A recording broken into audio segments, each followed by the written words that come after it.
मनोज जरांगे पाटील यांनीही मोदींवर हल्लाबोल केलाय। काही नेत्यांनी मोदींवर वाईट वेळ आणलेली आहे असं जरांगे पाटील म्हणाले। त्यामुळेच मोदींना निवडणुकीमध्ये महाराष्ट्रातच मुक्काम करावा लागतोय असंही जरांगे म्हणाले। अनेक वर्षानंतर मराठा समाज एकत्र आला आहे आणि या एकीची भीती भल्या भल्यांना बसलेली आहे। त्यामुळेच आता थेट पंतप्रधान मोदी महाराष्ट्रामध्ये ठिकठिकाणी सहभागी होत आहेत, सभा घेत आहेत असं जरांगे पाटलांनी म्हटलंय। महाराष्ट्रातील भाजपच्या काही मराठा विरोधी नेत्यांनी ही वाईट वेळ पंतप्रधान मोदींवर आणलेली आहे। त्यांना या निवडणुकीमध्ये इथं तळ ठोकून राहावं लागतंय अशी टीका मनोज जरांगे पाटलांनी केली। महाराष्ट्रातल्या काही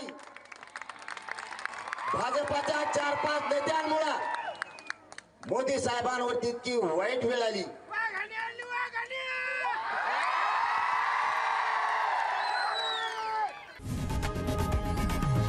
लोकशाही मराठी ऐका, पहा, जागरूक रहा।